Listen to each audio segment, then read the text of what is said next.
You can't keep doing this to yourself, Claire. When was the last time you actually went home before midnight?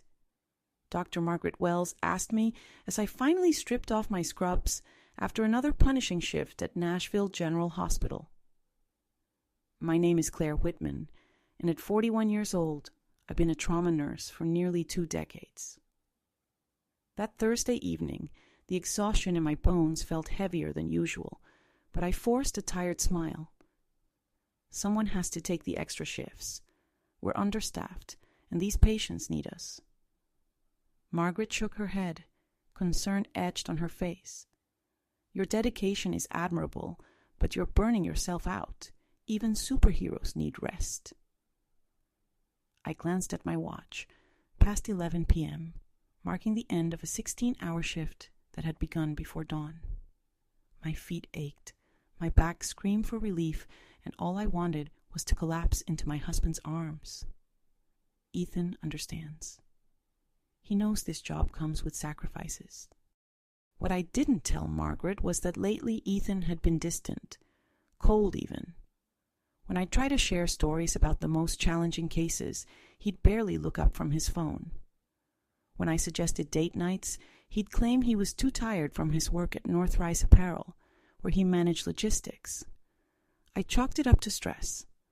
After 12 years of marriage, we'd weathered difficult times before. Just promise me you'll take some time off soon, Margaret said, gathering her things. You're one of our best nurses, but you're no good to anyone if you collapse. I nodded, but deep down I knew I wouldn't slow down. This hospital, these patients, this work was my calling.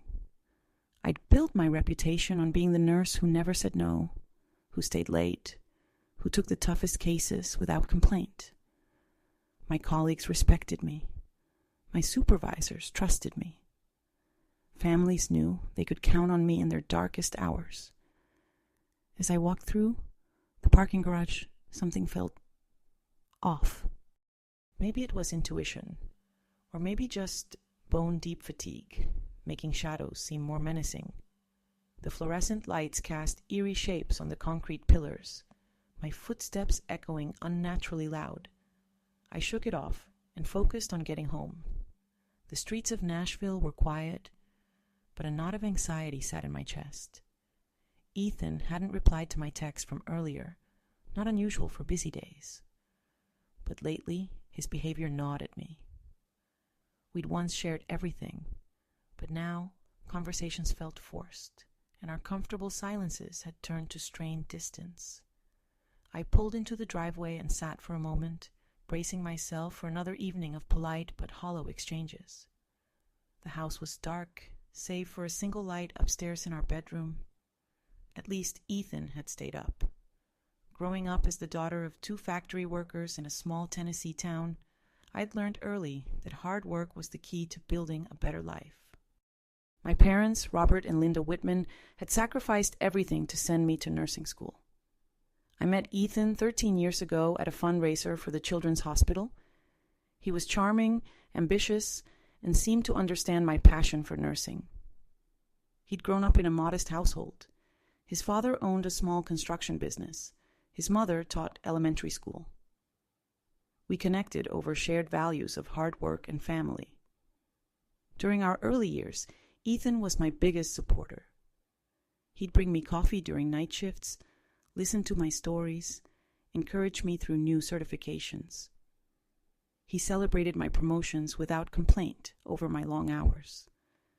But somewhere in the last year, he'd changed. He began criticizing my schedule, implying I was married to the hospital instead of him. He made passive-aggressive comments about other wives being more available to their husbands. When I tried to discuss it, he brushed me off. Other changes followed. Secrecy with his phone, taking calls in other rooms, working late more often. New expensive clothes and cologne appeared, things his salary shouldn't stretch to. My best friend since nursing school, Emily Grant, always tried to reassure me over coffee dates. Marriage has its seasons, she'd say gently. Emily, now a nurse practitioner at a private clinic, had been my maid of honor and was like a sister to me. But recently, she'd grown oddly reserved around Ethan. She started declining dinner invitations if he'd be there, claiming work conflicts. I accepted her explanations, pushing away the unease. The breaking point came 3 weeks before that Thursday night. I'd been on an intense shift, fighting to save a 17-year-old car accident victim. We couldn't. The grief of her parents broke my heart, and I stayed late to help them. When I got home near midnight, Ethan sat in the living room, laptop shut, expression guilty. "You're late again," he said, not asking about my day. "We lost a patient," I said softly, hoping for comfort. "You can't save everyone, Claire. Maybe if you didn't get so emotionally involved, it wouldn't affect you so much." His callousness cut deep. "This is who I am, Ethan. I thought you understood. What I understand is you care more about strangers than me. When's the last time we had a real conversation that wasn't about your work?" The sting of truth mixed with cruelty. "I'm doing my best. I thought we were a team." "Teams require both players to show up," he said coldly, walking upstairs and leaving me alone. That night I called Emily, desperate for someone to listen. She was strangely quiet, ending the call quickly. Days later, Ethan's behavior grew more erratic. He'd vanish for hours, reject counseling, and accuse me of overreacting. I buried myself in work, because at least there my effort mattered. That Thursday had been brutal. Multiple trauma cases from a pileup on Interstate 40. My shift ended at 7 p.m., but I stayed 4 more hours. Driving home, I noticed Emily's red Honda parked 2 blocks from our house. Odd. If she were visiting, why not park in the driveway? I told myself it was coincidence. The house was mostly dark, except for our bedroom light. Inside, I heard voices upstairs, Ethan's and a softer, familiar female voice. My stomach dropped. "She'll be working late again," Ethan said. "We have at least 3 more hours." "I feel awful," came Emily's voice. "She's my best friend. She doesn't deserve this." "She's never home anymore. You've been here for me more in 6 months than she has in years," Ethan replied. My legs shook. Years of trust crumbled in seconds. Then the sound of movement on the bed and Ethan's voice. Intimate. Unmistakable. I couldn't listen anymore. I opened the door, and there they were. So wrapped in each other, they didn't notice me. Instead of screaming, something cold took over. I recorded them with my phone, capturing faces, voices, and Emily's distinctive butterfly tattoo. There was no denying what I saw. I quietly left, sent the video to my personal email, and called my sister, Hannah, a family law attorney in Memphis. "I need the best divorce lawyer in Nashville," I said calmly. Hannah recommended Victoria Sterling, who specialized in high-asset divorces. Victoria told me to act normal, gather financial evidence, and not confront them until we were ready. By Tuesday morning, papers were served to Ethan at his office during his team meeting for maximum humiliation, and to Emily at her clinic, where her morality clause made the affair grounds for termination. Within a week, Ethan was ordered out of the house. Our accounts were frozen, with me retaining access since I'd contributed most of the funds. Emily lost her job. 3 months later, the divorce was finalized. I kept the house, savings, and retirement accounts. Ethan was ordered to pay spousal support, a bitter irony. His career collapsed, and he moved back with his parents. Emily was blacklisted locally and took a low-paying job in a rural clinic, isolated and alone. Now, sitting in my renovated home office, I realized my revenge wasn't cruelty. It was justice. I dismantled their lies piece by piece. And the sweetest revenge? Living well, on my own terms. That Thursday evening, After the papers had been served and the fallout had begun, the air in my house felt cleaner, lighter, as if the very walls were relieved to be free of the tension that had been simmering for months. I spent that night reorganizing my bedroom, not just to reclaim the space physically, but to purge every trace of Ethan's presence. His cologne bottles went into the trash. The shirts I had once bought him were bagged for donation. Even the throw pillows he insisted on keeping, the ones I had always disliked, were tossed out. By the time I was done, the room felt entirely mine. I opened the windows and let the night breeze sweep away the lingering scent of betrayal. The next morning, I woke without that familiar weight in my chest. My coffee tasted richer, the sunlight seemed warmer. I had a list of tasks from Victoria, financial records to compile, asset lists to finalize, and a timeline to polish with every detail that could work in my favor. I worked through it methodically, the same way I handled triage at the hospital. Calm, efficient, no wasted movement. Ethan tried to call twice, but I ignored him. I knew his words would either be more lies or desperate pleas, neither of which I had the slightest interest in hearing. Emily's messages had gone silent, though I heard through a colleague that she'd been escorted out of her clinic by security after Patricia Hughes, the administrator, informed her of her termination. Part of me expected to feel guilty for being the catalyst of such a drastic fall from grace for someone who had once been like family, but the guilt never came. The way I saw it, they had both chosen their path. I had simply turned on the light so everyone could see it. By the second week, the practical matters began falling into place. Victoria moved with precision, ensuring every asset I had worked for remained secure. Ethan's lawyer tried to negotiate softer terms, but Victoria shut him down each time, her calm professionalism slicing through every attempt to paint me as anything other than the wrong party. The neighborhood buzzed with whispers.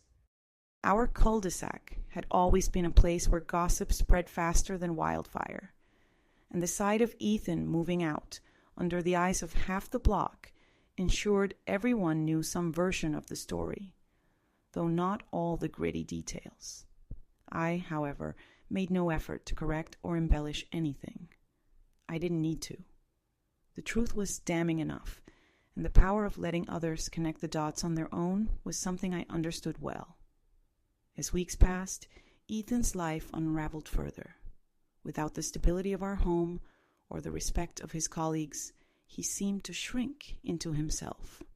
I heard from a mutual acquaintance that he'd been drinking more, missing work, and clashing with his supervisor. Within months, he'd lost his position altogether. Emily fared no better. Her name had become a cautionary tale in nursing circles across the city. At conferences, in private Facebook groups, over lunch in break rooms, her betrayal was dissected and condemned. With every door that closed to her professionally, she was pushed further from the life she'd built. Eventually, she accepted a job 2 hours away in a small rural clinic. Lower pay, fewer opportunities, and no one to lean on. For me, life began to expand again. Without the constant emotional drain of trying to fix a marriage that had already rotted at its core, I found new energy for the things that mattered. My patients, my family, and myself. I renovated the house, turning what had been Ethan's cluttered home office into a serene, light-filled workspace of my own. I upgraded my kitchen, finally buying the professional-grade range I'd always wanted. I started investing more seriously, and within a year, my portfolio had grown significantly. There were moments late at night when I would think back to that Thursday, to the sound of their voices, to the way my hand shook as I held the doorknob, and feel a surge of something between pain and power. The betrayal had cut deep, but my response had been measured, deliberate, and devastating in its precision. And that was the part I cherished most. I hadn't screamed, I hadn't begged. I hadn't given either of them the satisfaction of seeing me break. Instead, I had dismantled their comfortable little world piece by piece until they were left with nothing but the consequences of their own choices. Now, sitting in my beautiful home, sipping coffee on a quiet morning, I realized the truth of it.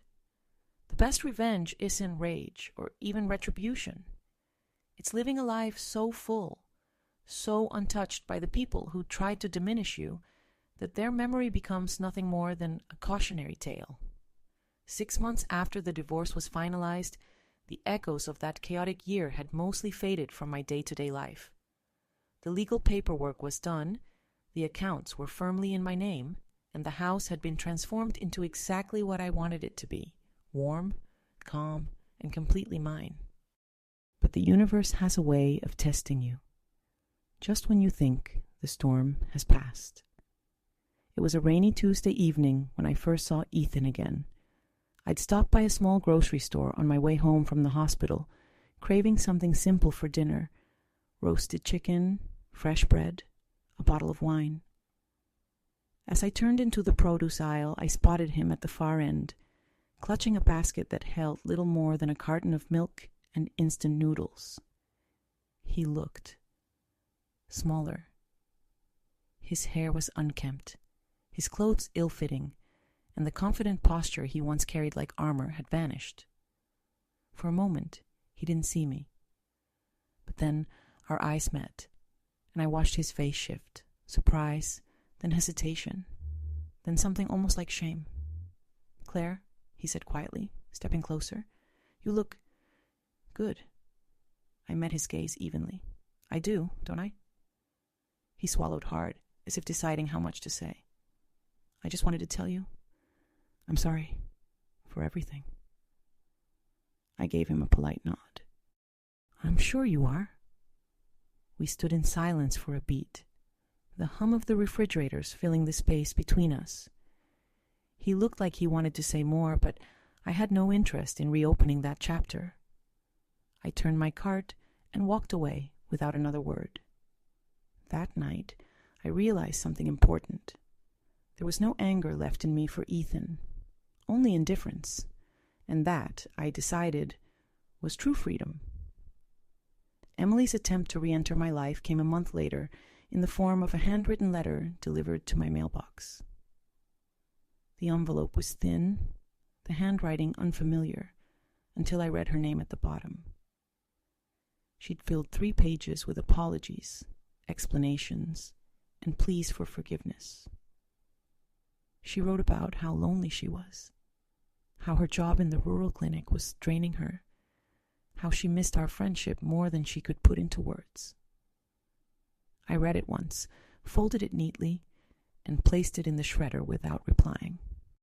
Forgiveness, I believed, was a gift, and some people simply weren't entitled to receive it. Instead of dwelling on their absence, I focused on building something new for myself.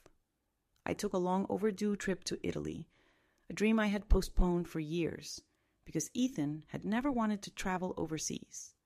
I spent 2 weeks wandering cobblestone streets, sipping espresso in quiet piazzas, and standing in front of paintings I'd only ever seen in books.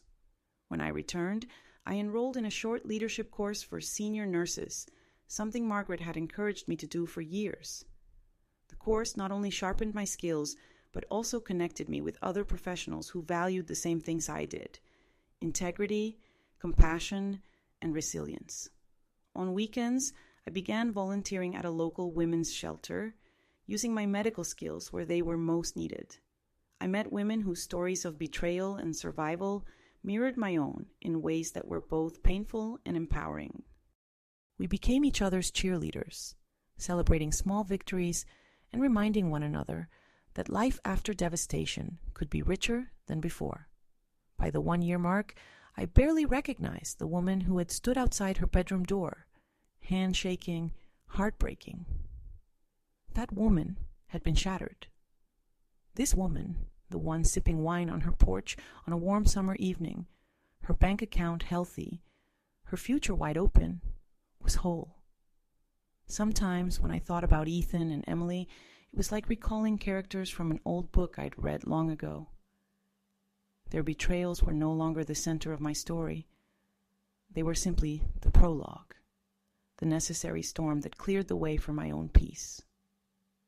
And in that peace, I found something better than revenge. I found myself. It was late on a Friday night, almost a year and a half after the divorce, when my doorbell rang. The sound startled me. I wasn't expecting anyone, and most of my friends knew better than to drop by unannounced. I checked the people. Ethan. He stood on my porch in the dim glow of the street lamp, drenched from the rain, a worn backpack slung over one shoulder. He looked exhausted, his clothes soaked through, his hair plastered to his forehead. For a long moment, I didn't move. Then, against my better judgment, I opened the door, but only halfway. "Claire, please," he began, his voice breaking. "I didn't know where else to go. Things have been bad. I lost my apartment, my job. I just need a place to crash for a few nights. Just until I figure things out." I studied him. The same man who had once shared my bed, my life, my dreams. Now reduced to a shadow of himself, standing in the rain asking for the shelter he'd so carelessly thrown away. "Ethan," I said slowly, my voice calm, "I wish you well. Truly. But this isn't your home anymore. Please." He tried again, desperation edging into panic. "Just for a little while. I have nothing left."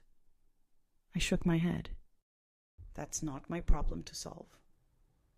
His eyes darted past me as if trying to glimpse the life I had now, the warm glow of the living room, the soft music playing in the background, the unmistakable air of peace. And in that moment, I realized why he had come. Not because he believed I still loved him, but because he could see I was thriving without him, and he wanted a piece of it. I stepped back and began to close the door. "Goodbye, Ethan." The door shut with a quiet finality, the lock clicking into place. I stood there for a moment, listening to the rain against the windows, my heart steady. No guilt, no second guessing, no longing for what was, only certainty. Some storms are worth weathering, because when they pass, you see the sky more clearly than ever before. And I had never seen it so clearly in my life.